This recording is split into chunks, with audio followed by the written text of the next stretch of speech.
Mike McCool here in the Royal Examiner studio, and with me today is Tom LaCombe. Tom is an entrepreneur still, aren't you, Tom? Yes, sir. He works there in Browntown, Virginia. What's the name of that store you're at? I run the O.J. Rudisill General Merchandise Store, which has been in business since 1884. Yeah. And I run it pretty much as a hobby Right. these days because I love history. And Sure. people come in and would talk about what Browntown was like in the old Sure. days. And You know, if you recognize the name Tom, you'll know Tom had worked at Ramsey's Hardware when I was a young man, and you were as well. And I met Tom the other day at the library, and I thought, yeah, you look familiar. Then as soon as he said, oh, yeah, I worked at Ramsey's, the images flashed back. I said, Tom, you fixed a lot of screen doors for me. Excuse me. Now, why we were at the library, Tom just recently participated in a Library of Congress program that the National Court Reporters Foundation collaborates with. And what they're doing is they're going around, and they've been doing this for 20 years, and that is interviewing veterans and trying to get that history captured because it's disappearing rapidly from our veterans as they pass on. And so they've expanded it. You know, now it's up to Vietnam and the Gulf War and yesterday, whatever they can get. And so they're trying to do that. So he's had an interview with them. And so I met him there. I said, oh, great. We need to talk about your book. He wrote this book. Mark, zoom in on this book. This is a book that he wrote a few years ago. When was this published, Tom? it was published in 2002. Right. So We're going to talk about this book and some of the things that Tom did during the Vietnam era and things that he's doing today. So, Tom, tell us a little bit about this book. He said it took a long time to write. So, when I was in Vietnam, I found that we were sacrificing a lot, and folks back home seemed to focus on the war being a bad thing, and it didn't really give the soldiers credit. My great grandfather had written of the Civil War and the personal narrative, and I just found it fascinating, and so I thought that would be a good way to tell folks about the sacrifices that we had taken part in for our country. So that got me writing the book as a hobby for years and years and years, and then finally about 2000, my wife told me that you ought to finish that thing up, and so then I got it published in 2002. right. It's a life work a lot of times writing, especially a book like this, where you have personal sacrifices that were made and things like that. So you look back, I noticed there's a lesson, a chapter here called Lessons Learned. Why don't you elaborate on that a little bit? It's just how I felt after the war, and I changed, and how I'd come back from the war probably a different person. I think in the lessons learned chapter, I speak of mistakes I saw as far as, in my opinion, Right. that the military was making. I thought in training we should spend more time out in the boonies patrolling and practicing what we would be doing in Vietnam. Right. It seemed like the Army spent an awful lot of time teaching us how to polish floors and polish our shoes. They say there's a reason for that, but I sometimes question it. But it is true. There is some of those things you cannot train for until you are actually there, because regardless of what you've served in the military and what kind of job you had, it's a lot different when you get there. You know, you get out of the tech school or training, and when you get there, especially in a war zone, it was a lot different. Yeah. Not what you expected, was it? No, it wasn't. The fighting that I saw, I was in an infantry unit, and when I first got to Vietnam, I thought I would everybody was going to the 25th Division or the 1st Cav or the 9th Division. And all of a sudden I got word I was going to the 4th Infantry Division. And I was like, what the heck? And then the guys told me that they had seen a lot of combat around Dak To. So they shipped me off to the 4th Infantry. And there they assigned me to B Company, 3rd Battalion, 12th Infantry. And we worked along the Cambodian border in the mountains, and it was it's the basic training, which everybody thought was pretty rough, was nothing compared to what we called humping those mountains. Sure. It was just brutal. The amount of weight we had to carry, and then to figure we might be running into the enemy when we're so exhausted we can hardly stand up. Right. And hot, humid. Hot, and, insects, all the tigers, you name it. They seemed like they had it there for us. Right. Well, let's go a step forward now, and you look back. Excuse me. And it's just like I told you earlier.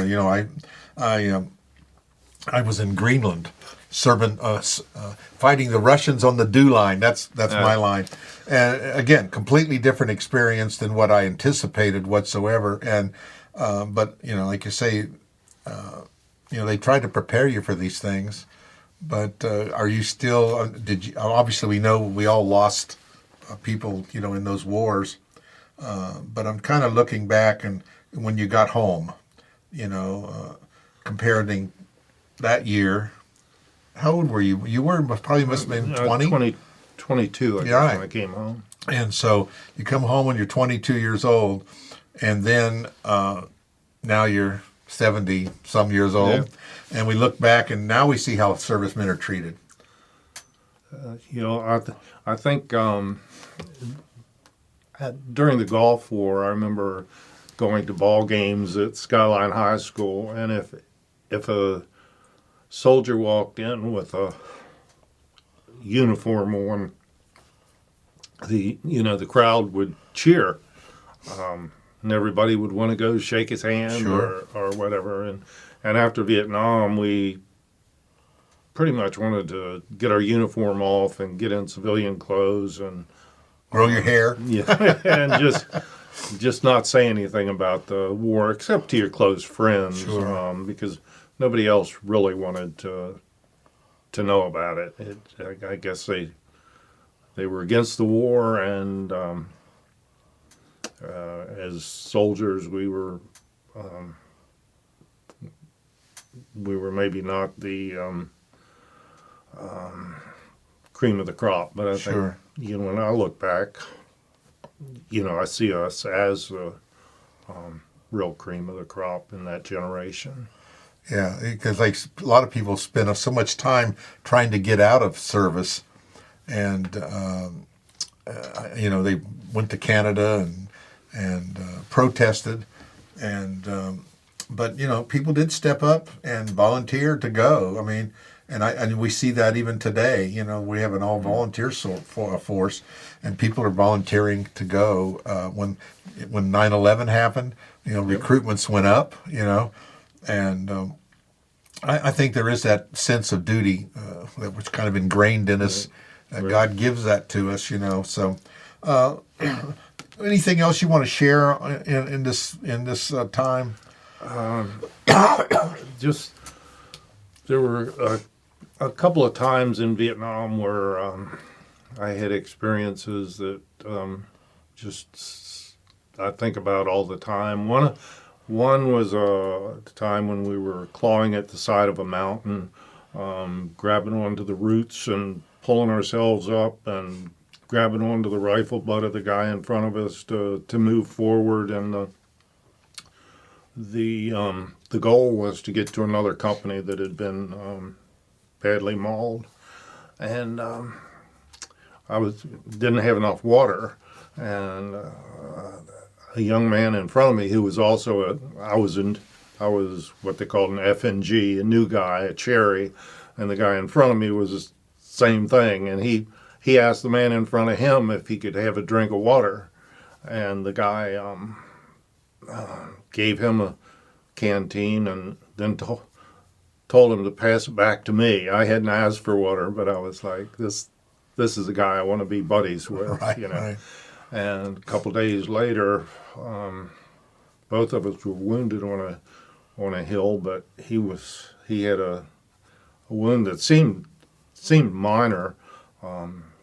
Just a sliver of shrapnel went into his left side, and the first sergeant told Roger and I to load Ziggy on the next bird that came in, and we went over to Ziggy, and Top came over there and he told Ziggy, he said, "Bring us back some beer," and Ziggy said, "How about some girls?"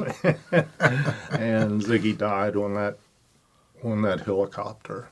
And after his giving me that water, you know, I always Sure. think of Sigmund Sikorsky as just a real special guy.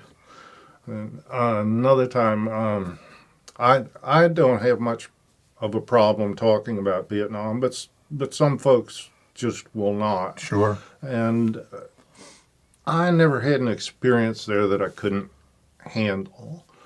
But I had one day where Roger and I again were up front, and we saw a man running away from us in a what we call a free fire zone, which is anybody that's in that area is fair game.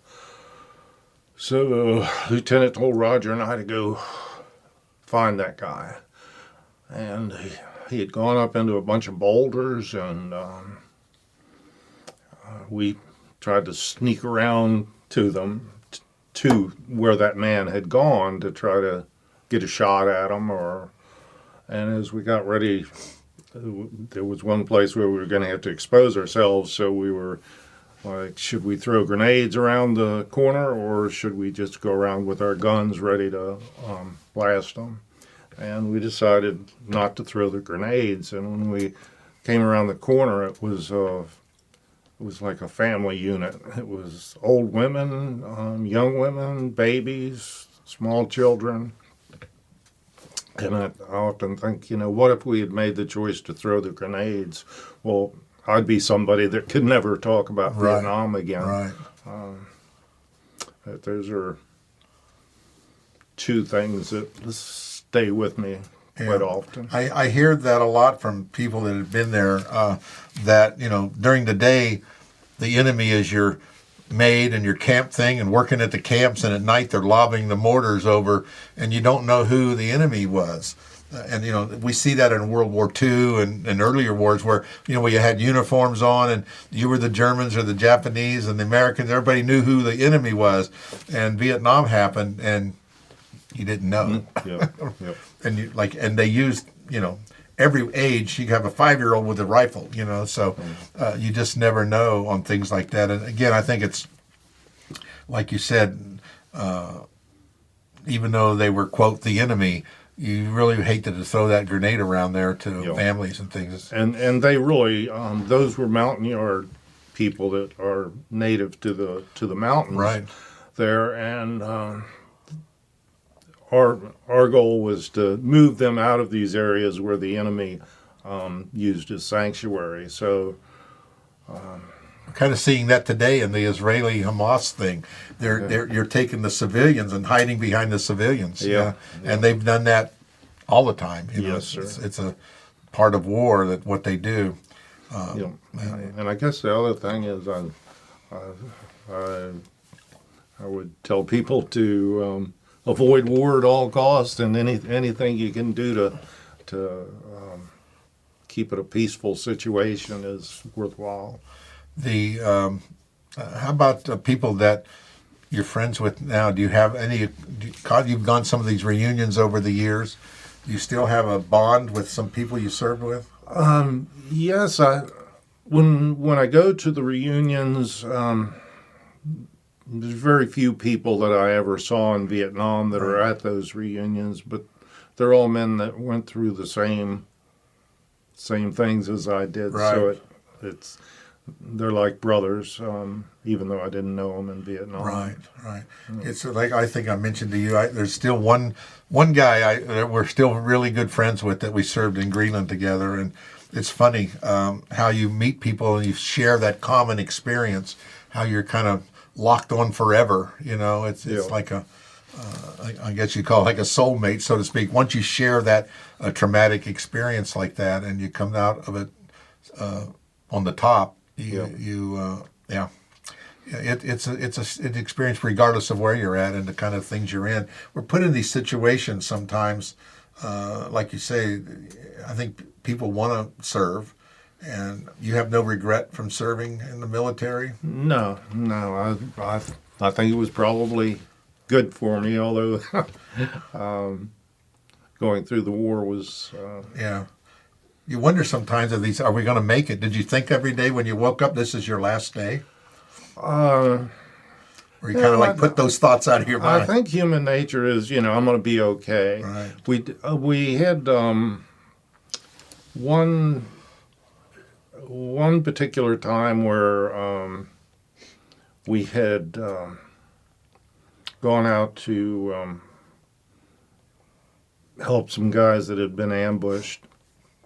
And right towards the end of the day, when the helicopters could no longer give us any support, a rocket-propelled grenade hit the tree that I was hiding behind and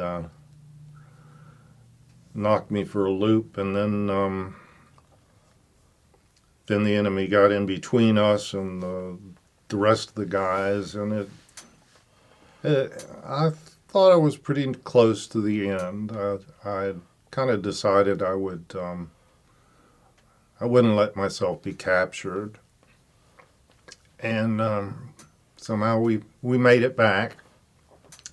And then the next day we were going to have to go back to the same area and take the next hill, and gosh, I just said I'll just follow my training, do what I was told to do, and hope I make it. And they brought a priest out to who gave us general absolution before we went up that hill. So that gave me a little bit of well, I'll be going to the right place. But we got up there and we finally made it, and that's where Ziggy was killed. The Vietnam today is a lot different than the Vietnam in 1969. I think most of the hills that were triple canopy jungle that just looked like nobody had ever been on any of that land that we were. I'm sure they had been, but it was now they're probably mostly coffee plantations. Right. It's completely changed, and it's a vacation or it's a tourist attraction now. And what I hear, the Vietnamese love Americans. Come on over. They love Americans. They have. I think when the Russians kind of took over after we left, or there were a lot of Russians there. They'd call them. They'd say they were like Americans without money. Yeah, it's amazing how the economy's changed the things and changes things around. And again, it's like most countries that have these conflicts. That even the general population is not your enemy. It's a few individuals that ruin it for the rest of us. And I think we see that all through history. But we had one of the things that gave a bad rap to the war was just what you're talking about. The Viet Cong blended right in with the population, and it was so hard to fight them.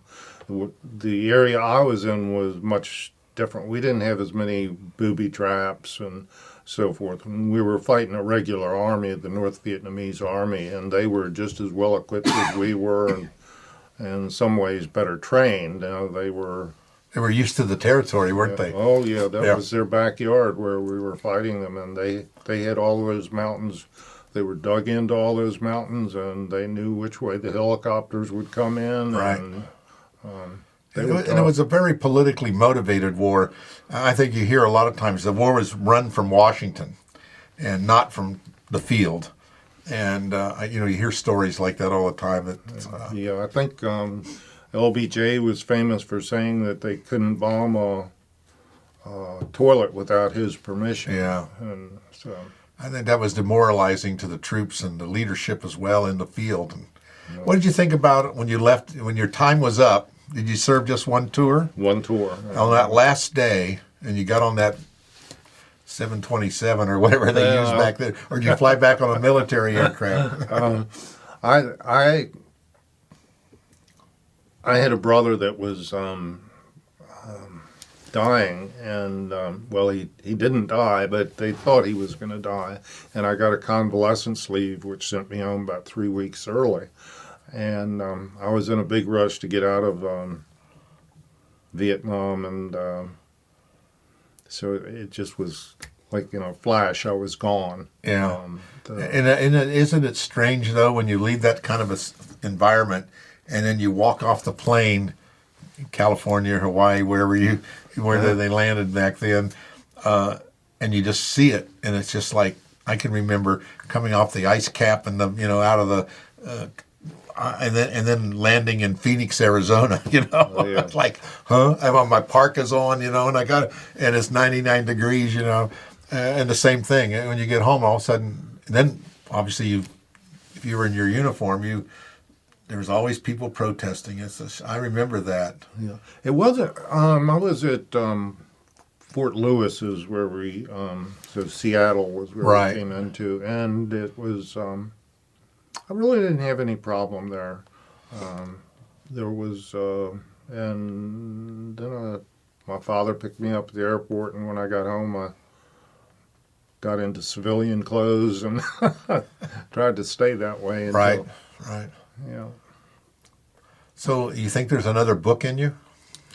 I don't know if my mind is sharp enough to do that.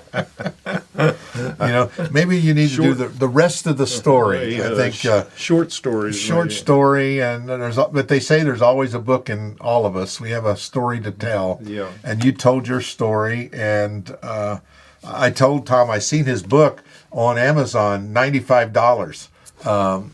It didn't sell for that much when it was printed, but it's been out of print for quite a few years, and people are still trying to, people want it. They still want it, and it tells a story. So let's see if I can look on the back of the book here. The price was it was $19.95. $19.95. So, and Tom said he's seen prices at $400. So,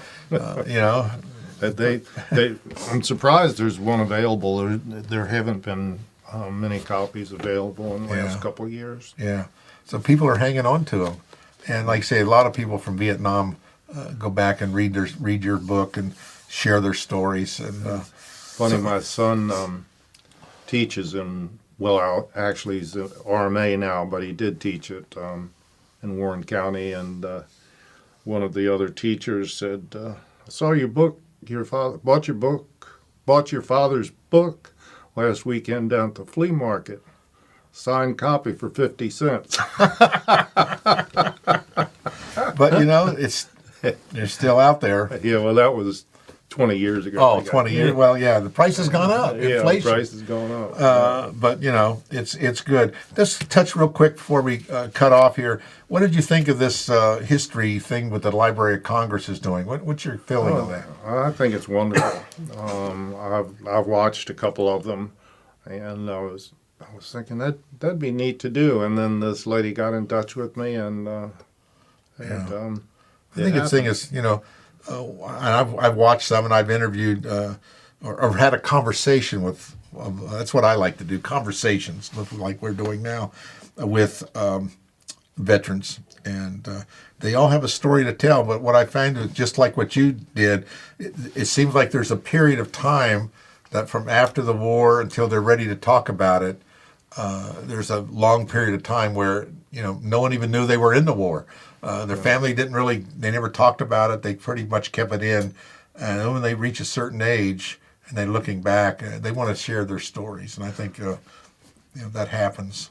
I have a Facebook page that deals with Vietnam, and maybe 4 or 5 years ago, if I put up a post, maybe there'd be 100 likes. Right. I put up posts now, and I'll have 10,000, 30,000. I've had 100,000 people like a particular post, and so many of them are just want to know more about Vietnam, right. and they want to thank me, because I think now they realize these are grandfathers for a lot of the people that are looking at this. Exactly. And they didn't get much credit when they came home. We lost a lot of troops, 58,000, I think, something like that. 58,000. It's a lot of troops, and if you've ever been downtown to the Vietnam Memorial, it's a moving memorial. Well, we had a reunion one year, and there was a guy the night before we went to the memorial. He said he had never been there, and he couldn't face it. And we all got down to the memorial by different. I went in a car. Some of them went on the subway. Right. And I looked for that guy, and he was turned back. He had his back to the wall, and he was just standing there crying. And so it is a moving experience, sir. Moving experience. It's a moving experience whether you were there or not. And I think that's what memorials are for us not to forget and to remember. And it definitely does that. Yeah, we had went on a field trip with a gal that teaches at the middle school, and she asked me to come along. And there was a little boy on the bus that was kind of a pain in the butt. And when he got down to the wall and he saw his family name, my aunt is and all of a sudden it meant something to him. Yeah. And of course, the honor flight program that they have. Have you ever been on one of them? Have you participated? It's something that they do here, and we have a chapter in Winchester where they take veterans and treat them to a whole day. They meet. They go down to Washington D.C. They go to all the memorials and to the Tomb of the Unknown Soldier and make a day and really honor veterans, and they try to do that every quarter. So that's something to veterans, and that's a completely free event, and you can participate in that. And they get there. Everyone is chaperoned with someone. You can bring a family member, or they'll provide someone for you, another veteran, and it's a moving experience. And we have several stories in that. We'll put some links to them too. So it's something we might do together. But sometimes you look at it and you're thinking, like, you look back, and I don't see through my eyes as I guess, a veteran. You know what I mean? I look at you and say, well, you fought in a war, and I didn't fight in a war, although I fought the Russians, right? But I never seen any Russians, only on radar, right? And but I think each person, whether they ever get into conflict or not, if you're serving in the military or some sort of public service, I think it's something that you should look at as something that's serious. It's not just don't look at it as, oh, I've got to do it, like it was when our time. We were drafted or was going to be drafted, and now you have that service, and I think it's something that that's something you learn, entrenched into your mind, somehow dug in there, that just changes your life. Yes, it does. So, any last thoughts you want to give out there? Any advice? I think thank a veteran, I guess. Would be a good thing. And you see a lot of that. I've heard mixed feelings on whether you should thank people for their service. I think most people do it. They're sincere, and I think that's good for the public to do that. And don't forget that we earned the freedom that we have, and by spilling a lot of blood. And I think that we shouldn't forget that.